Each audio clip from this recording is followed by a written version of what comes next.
This is your Counselor Pro Tem, Wardine Alexander. I am so excited to have this opportunity to just touch base with everyone as we continue to shelter in place to try to flatten the curve for the COVID-19 pandemic.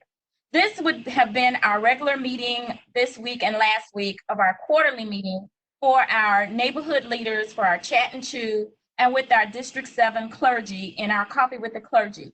So I thank you for this opportunity. Even though we can't be face to face, I am happy to have this opportunity to meet with you virtually and on the phone. I do want to start first by thanking my staff, our staff administrator, Ms. Isola Hall, for her assistance in being sure that we were able to communicate and set this call up with you.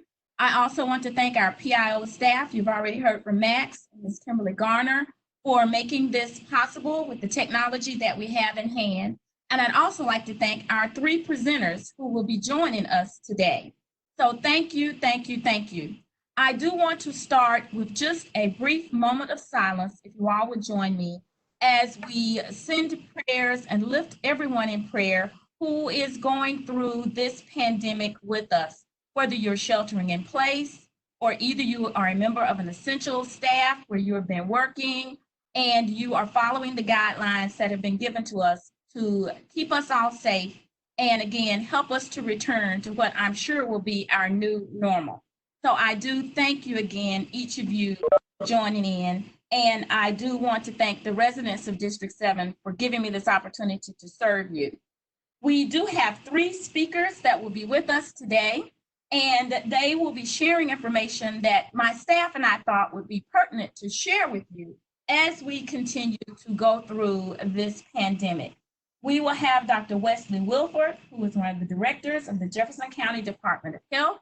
He will be giving us an update on what we're doing in the county, what we can do as citizens to help to flatten the curve.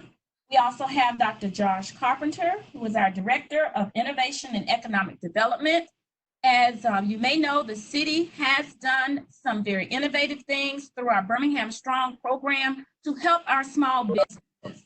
And so I just wanted to ask Dr. Carpenter to bring us up to date on what we're doing in the city to aid our small businesses.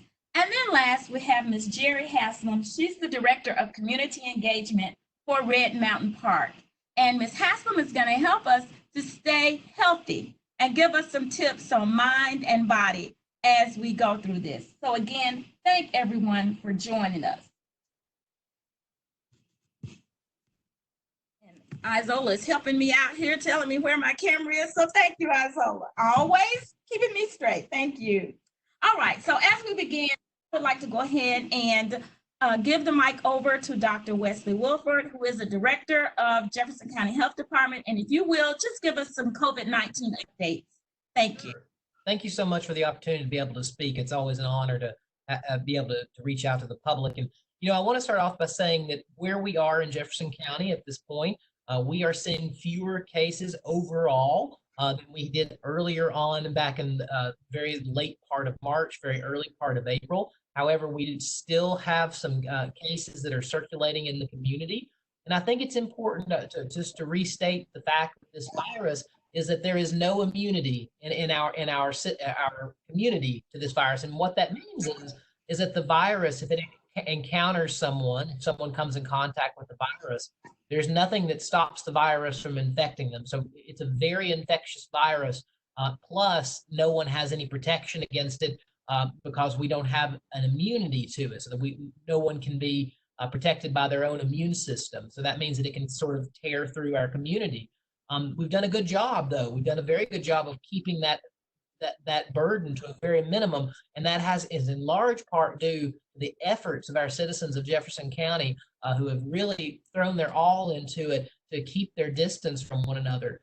So some of the things that I want to talk about are why this is so important. So when we keep our distance, so we talk about that 6 feet distance. When we keep that distance, that is the distance that a cough, a sneeze, can cause the fluid from inside of our lung, our breathing system to travel. And that means that's the distance that COVID-19 can travel as well. So by keeping that distance, that really decreases our rate of having new infections because of that.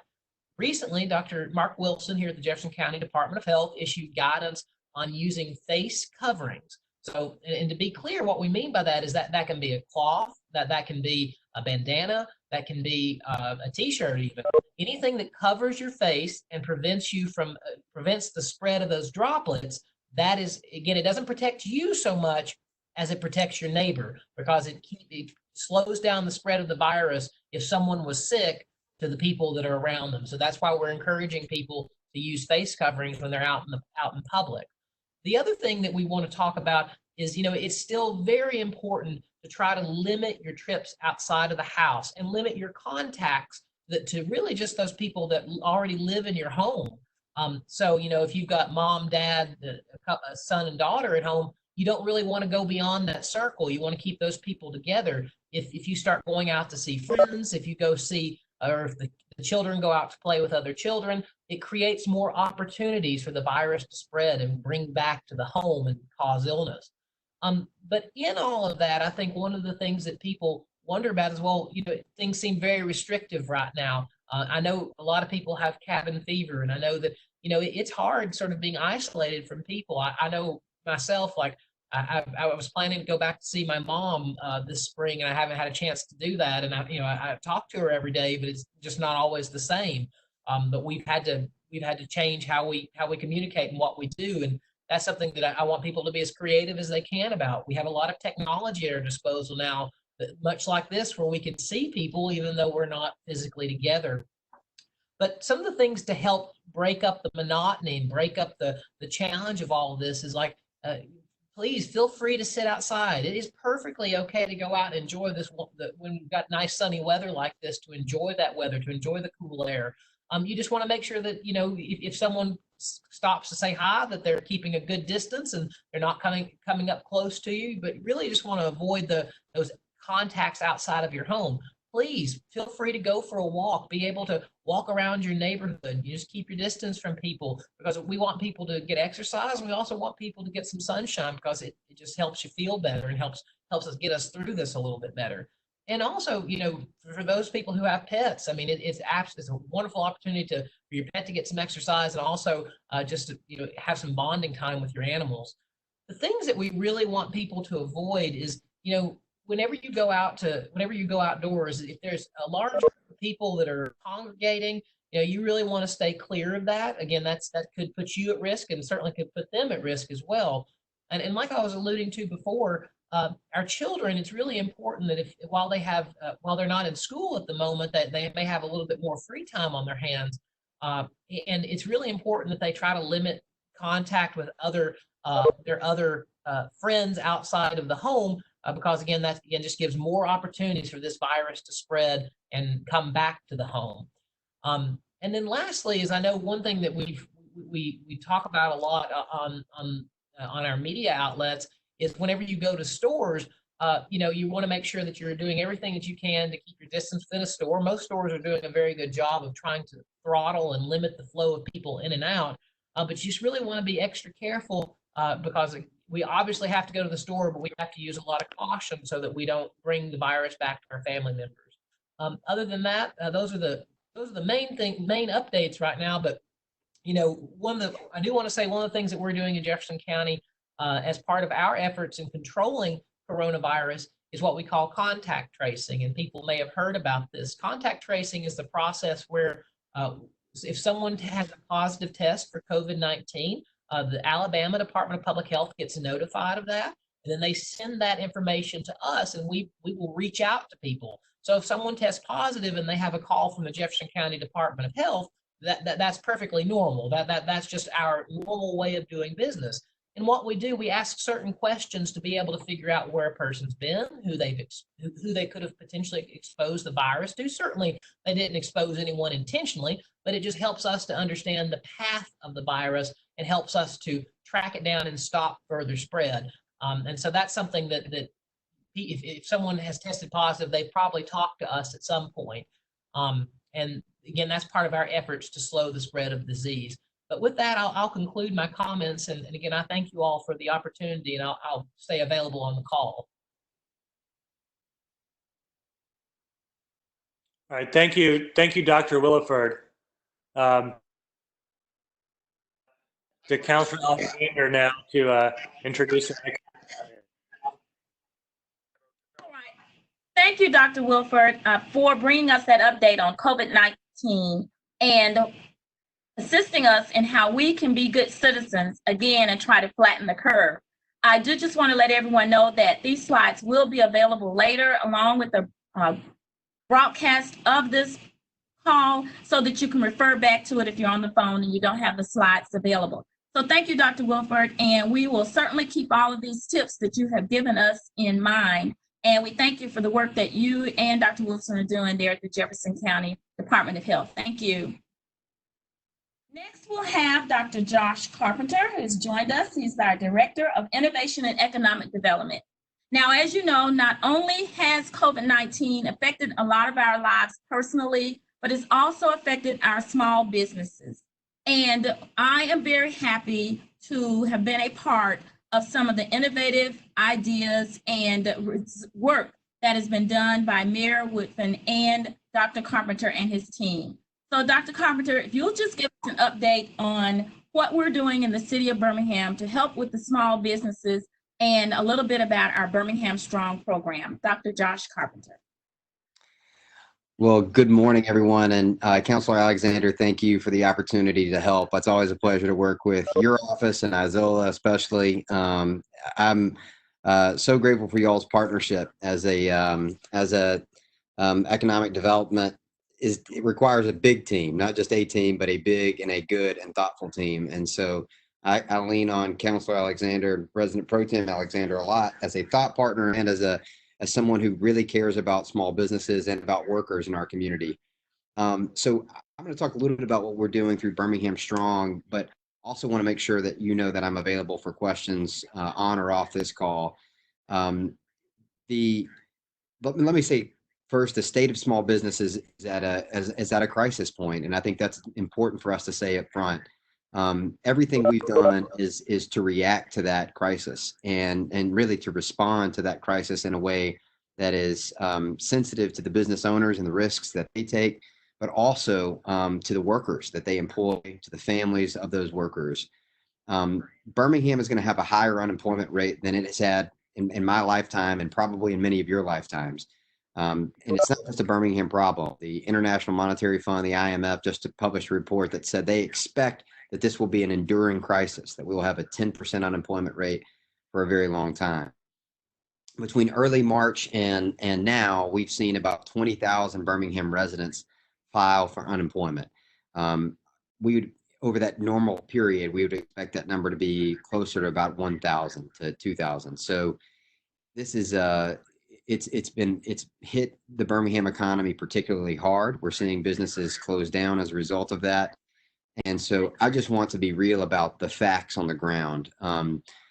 Everybody is closed now, obviously, because of the public health order. But once the state does reopen, once the city does reopen, you'll see that some of the places that you depend on will not open up either with the same capacity or even at all. And those are difficult realities for us to face. But I think the tools that we've put together, and I think the thoughtfulness and sensitivity with which Councilor Alexander and her colleagues have acted, and along with Mayor Woodfin, has enabled us to put together a good strategy. In fact, our strategy is being held up as one of the best responses of cities our size across the country. The first thing we did, we sort of thought about this in three prongs, and we'll roll through those. The first one is what we call fortify small businesses. Small businesses really are the backbone of our economy. They're the lifeblood of our community, and they are the pride of our neighborhoods. And small business owners take more risks in the morning than so I take in maybe a whole life. And so I think we're sad to see how many of them have been hurt by this. But we did a survey and found that about 650 small businesses said that COVID would affect their business either somewhat significantly or very significantly. Many of them saw around $100,000 loss in March. We think that number is greater in April. We also know that they had to lay off about 20% of their employees. So what we wanted to do was quickly establish a fund to support them through an emergency loan structure. So we worked with the Birmingham Business Resource Center. Many of you probably know Bob Dickerson. He's been in the lending community for a very long time. We also worked with the Community Foundation of Greater Birmingham to establish a fund. And the city put in $1.2 million, and that was matched in the private sector with about $1.2 million. What we've been able to do then is review a bunch of loans. And just this week, we've approved 66 loans that have gone to businesses throughout the city. And that's about $1.5 million. So we still have about $500,000 to $600,000 left to deploy. But we think that's going to save about 700 jobs in our community. It's also going to produce a lot of revenue in our community for the city. So it's about in economic terms, it's a 7-to-1 ROI, return on investment for city taxpayers. Again, we weren't able to save everybody, but we were able to help many small businesses. And we hope to be able to follow up on that fund and redeploy additional cash. We're working with our colleagues at the county, at the state, to potentially put something like that together. The second thing that we did was really give what we call technical assistance. So my whole team, who usually goes out and tries to recruit businesses, we focused on making sure that technical assistance was provided to small businesses here at home. So we really wanted them to take advantage of the Small Business Administration's funding opportunities. So we called a bunch of them, and we set up a center to call them to make sure they were ready. Then we had several people on hand. We partnered with Urban Impact and the Birmingham Business Alliance and others to make sure that they had the technical assistance they needed. And then what we did was try to match them to resources. And many businesses in our community applied through the SBA to get what's called a paycheck protection loan or an economic injury disaster loan. Not all of them were successful. And what we also learned through the first round of that funding, and it was pretty big, it was about $350 billion nationwide, was that some businesses, particularly our minority-owned businesses, had non-traditional banking relationships, or they had a bank relationship with someone who wasn't an approved SBA 7A lender. And so what we did, and what I'm very, very proud of, is we went out to a big bank that many of you have probably heard of called Goldman Sachs. They said, we are proud to be in Birmingham. We are proud to lend to small businesses in Birmingham, and we believe that they will recover. And that's a big deal, y'all. They are not in, they're not even in Atlanta. They're not in Nashville. They chose New Orleans and Baltimore as some of the markets that they were going to expand in for this program. And then they chose Birmingham. And so that's an additional up to $5 million to our businesses. Now, we can't guarantee that money, but we can guarantee that we're doing everything we can to put our businesses in the best possible position to succeed. So that's what we've done. That loan application is back online. And so if you have small businesses who said, hey, I missed that first round of applications, I don't have a relationship with a lender, make sure you send them to behamstrong.com and they'll be able to find that application. The second thing that we did was we really wanted to focus on workers. That's the second sort of prong in this effort. And the goal for us was to meet emerging community needs. We have a lot of people who've lost their jobs, but we also have a lot of new needs in our community, from transporting people to and from testing to providing food and meals for people who are shut in or quarantined. We needed a new strategy. And so we are working with people who've lost their jobs to fill those needs, to fill those gaps, to work those call centers. We've done everything from call residents of public housing to make sure that they were able to be tested, and to call small business owners and make sure that they had the resources they needed to apply for the SBA. So it's been exciting for us. We've been able to redeploy about 100 workers. Again, we were able to, the city put in $1 million, and then we were able to raise, right now, we've raised it right at a little under $400,000, and we expect more to continue to come. That process is probably going to be a little longer than what we wanted it to be. And that's part. The bottom line is that this is not just like a tornado where the impact happened overnight and we see where the path was and we're able to repair. This is going to be with us for a little while. And I think one of the things that we've all had to do, and certainly I've had to do and come to terms with, is that collectively, and I know we have a lot of faith leaders on this call, and my father was a pastor. So one of the things that I'm coming to terms with is that, this is our reality. And the spiritual, emotional, physical, economic needs of people are going to be stretched thin and maybe in higher demand than we've ever seen. And so we're going to continue to be innovative around what products and projects this group works on. We're always open for suggestion. BeHamstrong.com has an opportunity. So if you know someone right now who lost their job, please send them there. We want to be able to find them a job as soon as we possibly can. Since the Councilor Alexander led and pushing this through the city council, we've had about 400 people sign up, and would love it if more people from District 7 signed up today. So please work with us and make sure that people know about that. And the main takeaway from my conversation really is, if you have small business owners who are asking questions and need help, or if you have workers who lost their jobs and need help, please send them to BeHamstrong.com. Build a resilient community. And I think that that's going to involve all of us. It's not, and I think Councilor Alexander does this really well. It's not just about her. It's not just about the mayor or our team. It's about all of us really working together as a team to figure out what it looks like to overcome and get through this crisis. And we're going to have to be creative. We're going to have to do it on scarce resources. And we're going to have to let some of our old political battles die so we can focus on what's ahead. And I just want to also say I'm so grateful for Dr. Williford. He and the health team have been just the best partners to make things work for our team. And I know that they care about the health of their residents, just like we care about the economic health of our residents. And I know you all do too.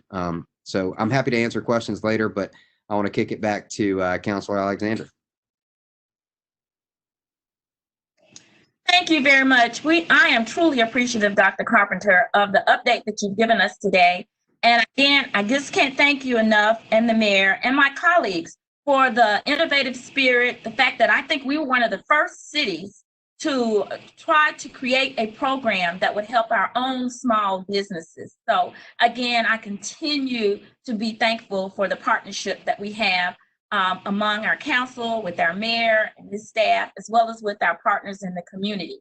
I just want to piggyback on what Dr. Carpenter has said.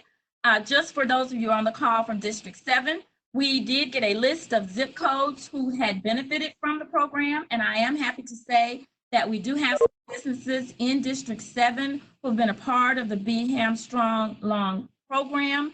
So I thank those small businesses in D7 who reached out and wanted to be a part of this program, and I hope that assistance is going to help you and your business.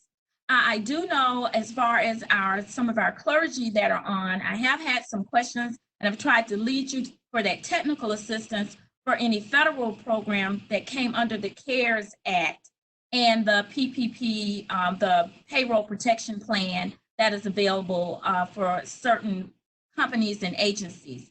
So again, I'm going to ask that everyone, if you stay tuned to that BeHamstrong link, and also feel free to contact Isola or me if you have questions as it relates to your business. So thank you, Dr. Carpenter.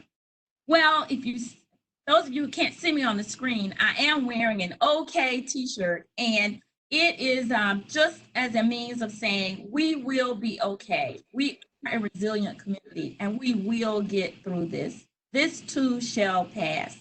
And so what I wanted to do as the last portion of our program is to bring on Ms. Jerry Haslam, who's the Director of Community Engagement for our partners and our neighbors over here at Red Mountain Park. And so I wanted to ask Ms. Haslam, she is a health educator, and to just guide us and give us some tips and things that we can do on a personal level, either by mind, body, spirit, of what we can do to get through this. So I'll turn it over to Ms. Jerry Haslam. Thank you, Ms. Haslam.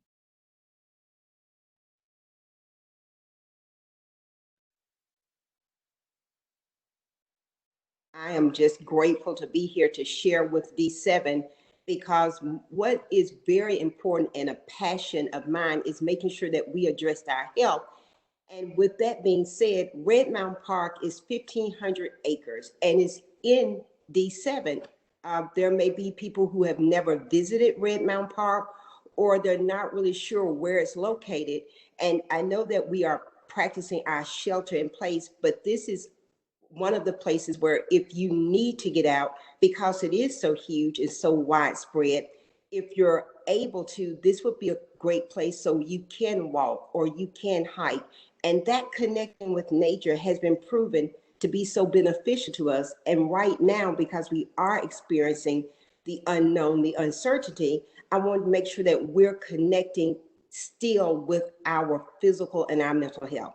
And in talking about that, I cannot dismiss that the facts are revealing that African Americans, Black people are impacted differently with this virus. And not to address that would be a disservice to me, being a health educator.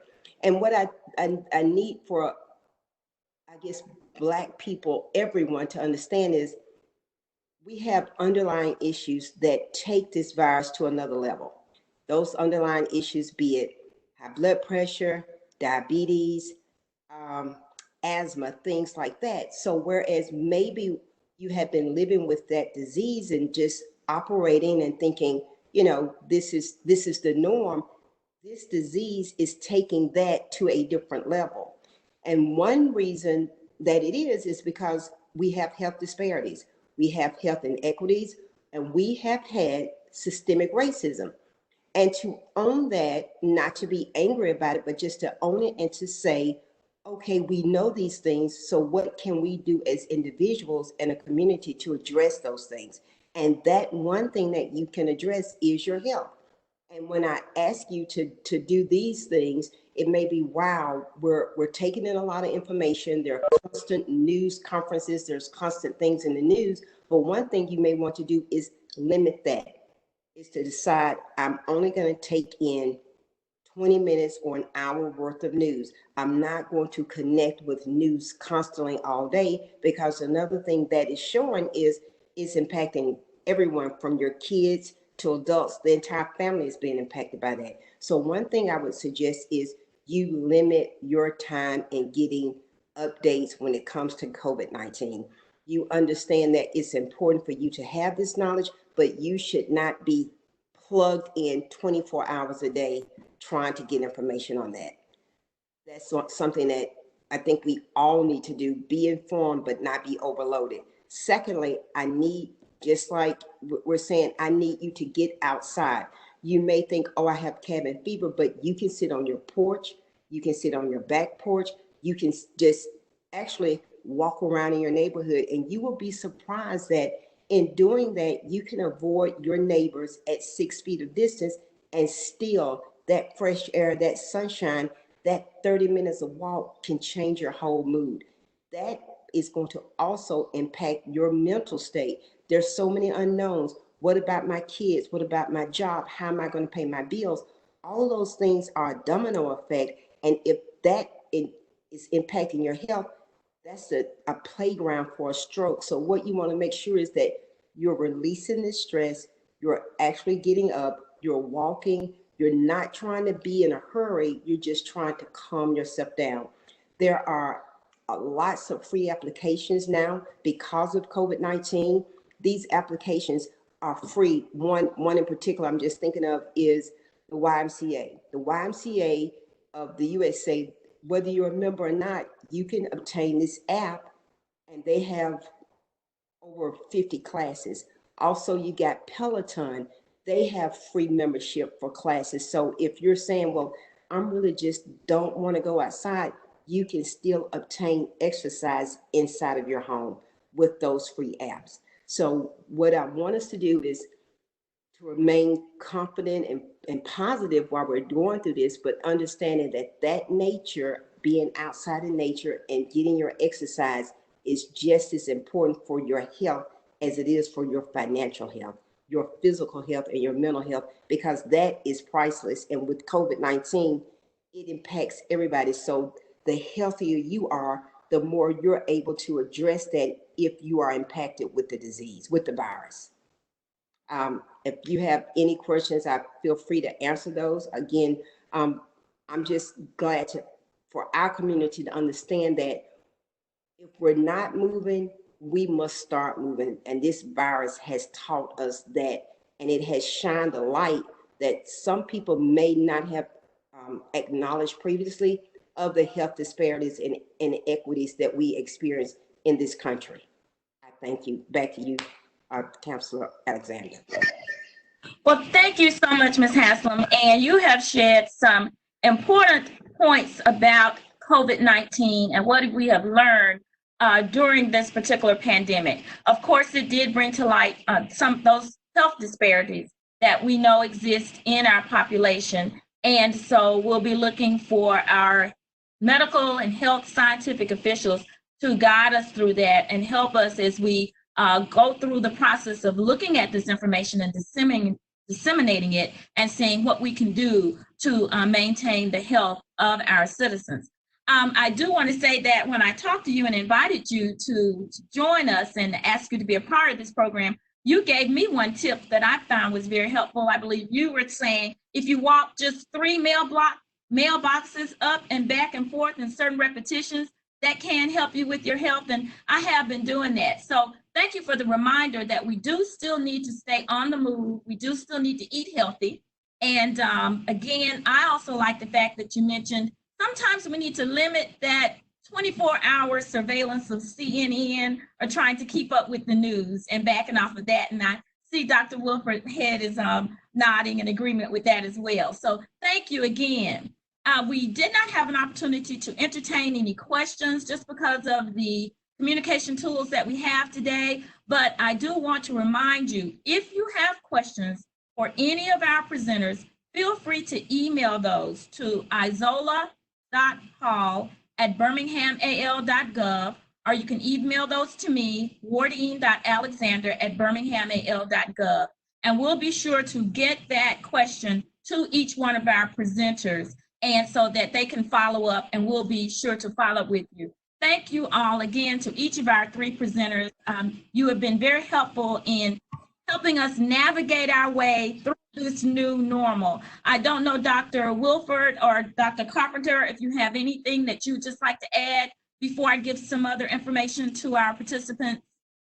The only thing I want to say is that I'm so very grateful to everyone for everything that they've done in this. And, you know, people's actions of staying home have saved lives. And you know, that we have to remember that. And I want to thank everyone. Thank you.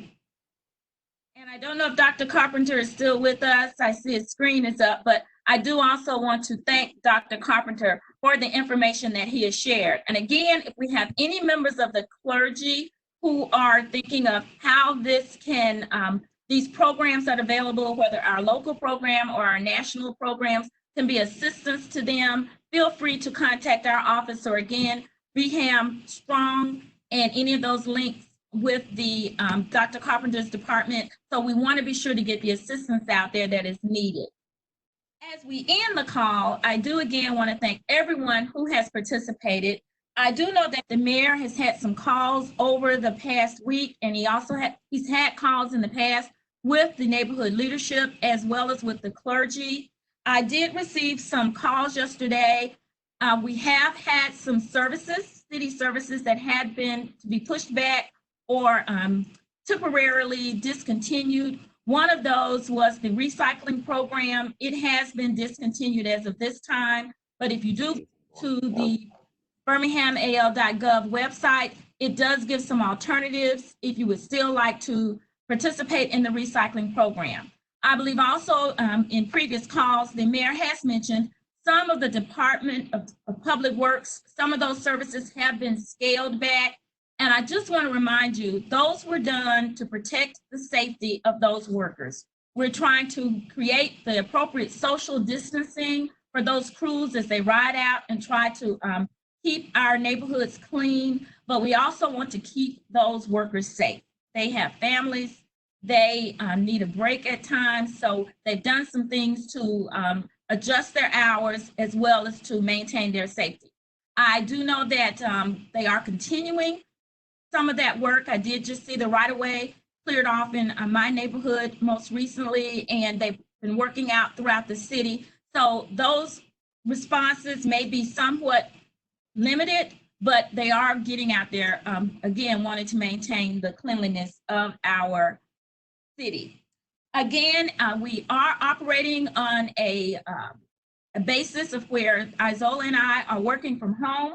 So if you do call the office at 205-254-2498, we do have a system where if you leave a message, she and I both are able to respond to you. So feel free. If you have any questions, we're still open for business by telephone or email. So feel free to contact us if you have any questions. Again, the 311 system is up, and I've been using it myself and been getting results from that. And so I just want to thank everyone who's joined us today. I do want to open it up for Isola. If you have any information to share with our residents as you've received calls, I'd like to give you just a few minutes to do that. No, I just want to thank everyone for joining the call, being faith-based, and our neighborhood officers as well, our presenters, Dr. Williford, Ms. Jerry Haslam, and also Dr. Josh Carpenter. I appreciate you guys, as well as our PIO team and Max for kind of coordinating all of this and keeping us kind of on task. Just want to remind everyone that we will continue to send out just information, anything that we are aware of. If there's anything that maybe you want to make us aware of, please do, like she said, contact our office, voicemail, and or email us. We'll be happy to get back with you or try to connect you with the appropriate department or person. And then we will also send an update as it relates to the next quarterly meeting, because we do want to continue these regardless of how we're communicating. We want to make sure that we're in contact with you all, and we're pushing as much information out there as possible with the resources that we have available. So thank you, Councilor, for continuing to have these quarterly meetings. Well, thank you. And it was important to me that we continue. Again, as I said, this was the time frame where we were supposed to have our second quarterly meeting. I am very hopeful we're going to be okay. And I am very hopeful that for our third quarter, we are going to be able to be in person. And so you'll get information. We're going to probably try to time that around August or September, so that we'll be out of the woods on all this and we can get together as we've done in the past. I want to echo Isola in thanking our participants, thanking our contributors. I want to thank PIO, our information team, for assisting with setting this up. And again, if you have any questions, I do know that we have a chat available for some of you who are with us virtually. And so I thank you. Isola, we've been getting messages where people have felt this is informative. So I do hope that you found this to be informative. And we just want to stay in touch and thank you all, and just gonna let you all have a great day. Happy Friday. Take care.